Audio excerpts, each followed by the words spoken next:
లో నాకు నచ్చని ఒకే ఒక్క పదం క్షమించడం. అనిల్ గారిలో నాకు బాగా నచ్చే విషయం ఎంటర్టైన్మెంట్తో పాటు ఆయన బిహేవియర్. Short okay. ఇప్పుడు క్వశ్చన్స్ అంటే చిరంజీవి గారు అనగానే మీరు అన్నట్టు ఆయన ఒక వింటేజ్ లుక్స్, ఆయన ఇదంతా కామెడీ టైమింగ్, ఇదంతా ఎవ్రీథింగ్ ఓకే. బట్ ఆయన డ్యాన్సులకు ఒక సపరేట్ ఫ్యాన్ బేస్ ఉంది, ఎప్పటికీ ఉంటుంది అది. సో ఇప్పటివరకు వచ్చిన 2 సాంగ్స్ కూడా చాలా మీరు అన్నట్టు ఒక వైబ్ తోటి, మీసాల పిల్లంతా ఒక గ్రేస్ ఉంది, తర్వాత మెగా క్లాస్ అన్నారు. సో బాస్ నుంచి ఒక సోలో సాంగ్ ఆయన వింటేజ్ ఏదైతే ఉందో వాటితోటి ఆయన సాంగ్ ఎక్స్పెక్ట్ చేయొచ్చా? ఆయన ఏం ప్లాన్ చేశారు? ఉంది ఉంది ఉంది మంచి నంబర్ ఉంది అది.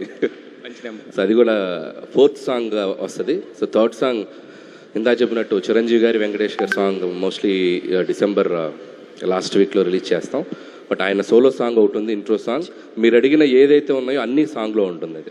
అట్ ద సేమ్ టైము ఆయన మేనరిజమ్స్కి సపరేట్ ఫ్యాన్ బేస్ అది కూడా సార్. అంటే ఫేస్ టర్నింగ్ ఇచ్చుకోండి, ఇలాంటివన్నీ కూడా ఇప్పటికీ మాసుల్లో బాగా మాస్ అనే కాదు, ప్రతి ఒక్కళ్ళు చిరంజీవి గారి అభిమాని సాధారణ సినిమా ప్రేక్షకుడు కూడా వాటిని బాగా ఎంజాయ్ చేస్తుంటాడు. సో మరి అనిల్ గారు అలాంటి మేనరిజమ్స్ ఎన్ని చేయించారు, ఎలా ఉండబోతుంది?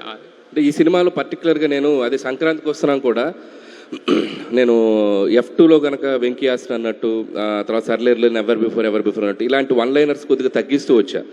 ఈవెన్ సంక్రాంతికి వస్తున్నాను కూడా ప్లాన్డ్గా ఏం చేయలేదు. బట్ కురికెత్త అది వెళ్ళిపోయింది. అది లూప్ లాగా చేద్దామని అనుకోవాలి.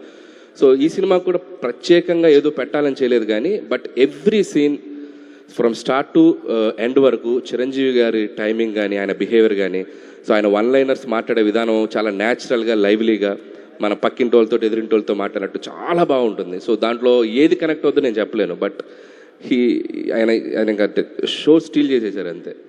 అంటే వన్ మోర్ సార్, యాక్చువల్గా లాస్ట్ సంక్రాంతి ఏంటంటే ఒక్కొక్క జోనర్లో ఉంది. బట్ ఈసారి సంక్రాంతి కొంచెం టఫ్ అవుతుందని ఒక టాక్ నడుస్తుంది. అంటే అన్నీ ఆల్మోస్ట్ ఒక ఫన్ జోనర్లో వస్తున్నాయని చెప్పేసి. సో దాన్ని మీరు ఎలా చూస్తారు మీ పాయింట్ ఆఫ్ వ్యూలో? అసలు టఫే ఉంది. అందరూ జనాలందరినీ నవ్వించడానికి బయలుదేరితే అందరూ హ్యాపీగా అందరూ నవ్వుకోవటమే. Wish you all the best. Thank you. Hello sir, నా డైలాగ్ వచ్చి ఒక నిమిషం. రికార్డ్స్లో నా పేరు ఉంటాం కాదు, నా పేరు మీద రికార్డ్స్ ఉంటాయి. ఇది చిరంజీవి డైలాగ్. సూపర్. అంటే సినిమా చేయటం, సక్సెస్ కొట్టడం ఇవన్నీ మీకు కామను. బట్ ఈ సినిమా చేసేటప్పుడు ఒక చిరంజీవి ఫ్యాన్గా చిన్నప్పటి నుంచి ఆయన్ని మీరు ప్రేమించిన విధానాన్ని కానీ, అభిమానించిన విధానాన్ని కానీ ఆయనతో దగ్గరుండి షేర్ చేసుకున్నారని చెప్పి తెలిసింది. సో ఏంటి అదంతా, ఎలా చిరంజీవి గారు మురిసిపోయారు మీ అభిమానం చూసని కూడా చాలామంది మాట్లాడుకుంటూ వచ్చారు. సో దా జర్నీ గురించి. సో నేను అంటే యాక్చువల్గా చిన్నప్పుడు మొన్న ఇంటర్వ్యూలో కూడా చెప్పాను, స్కూల్ డేస్లో నేను ఆయన పాటలకు బాగా డ్యాన్స్ చేసేవాడిని. సో తెలియకుండా ఆయన సినిమాల్లో ఆయన కామిక్ టైమింగ్ కానీ, ఆయన ప్రజెంట్ చేసే విధానంలో కానీ ఒక తెలియని ఇన్ఫ్లుయెన్స్ ఉంది చూసి. సో నాకు ఎందుకు అంటే బై చైల్డ్హుడ్ నాకు మూవీ బఫ్ అండి. నేను సినిమాలకి అడిక్ట్ అయిపోయిన ఒక అబ్బాయిని. స్కూల్లో బాగా చదివితే క్లాస్ ఫస్ట్ వస్తే వీకెండ్ సినిమా చూపిస్తారని క్లాస్ ఫస్ట్ వచ్చేవాడిని. సో వారానికి ఒక సినిమా చూశాను. అంటే 52 సినిమాలు, 52 వారాలు అంటే 52 సినిమాలు చూసేవాడిని ఆ ఏజ్లో, 5th క్లాస్ 6th క్లాస్లో.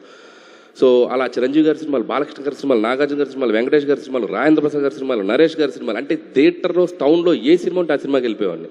సో ఆ పబ్లిక్తో ఉండే ఇంటరాక్షన్ కానివ్వండి, ఆ సినిమా చూసేటప్పుడు ఆడియన్స్తో ఇది ఉండే కానీ, ఆ తెలియకుండా థియేటర్కి సంబంధించిన వైబ్తో బాగా కనెక్ట్ అయి ఉన్నాను. అందుట్లో ముఖ్యంగా చిరంజీవి గారి ఫిల్మ్స్ ఆ రోజుల్లో థియేటర్స్ని ఎంత సెన్సేషన్ చేసాయి, అందులో మాస్ ఆడియన్స్ని కానీ, యూత్ని కానీ పిచ్చెక్కించాయి. సో ఆ వైబ్ ఆయన రీఎంట్రీ తర్వాత ఆయన డిఫరెంట్ జోనర్స్ చేస్తూ వచ్చారు. నాకెందుకో లైవ్ క్యారెక్టర్స్లో అంటే ఒక లీడర్ రాజు, ఒక గాయక్ లీడర్లో రాజారాం, అండ్ గరానంలో leader Raju, auto Jani, so ఇలాంటి పాత్రలు అంటే మన ఇంటి పక్కన మన ఎదురుగుండే పాత్రలు ఆయన చాలా ఎక్స్ట్రాడనరీ ఉంటుంది ఆయన టైమింగ్ అని నా బిలీఫ్. సో అందుకే శంకర్ వరప్రసాద్ గారు అని పెట్టి, ఆయన ఒరిజినల్ నేమ్ ఆయనకు పెట్టి, మనలో ఒకటిగా మనతో మాట్లాడితే చిరంజీవి గారు ఎలా ఉంటారు అన్నది నేను ఎక్స్పెరిమెంట్ చేయాలనుకున్నాను. అండ్ అది ఆయనకు కొట్టిన పిండి. మీరు రేపు సినిమా చూస్తారు, చిరంజీవి గారిని చూసి ద ఫస్ట్ ఫ్రేమ్లోనే మనం సర్ప్రైజ్ అయిపోతాం. And he did a fantastic job. So you will surprise.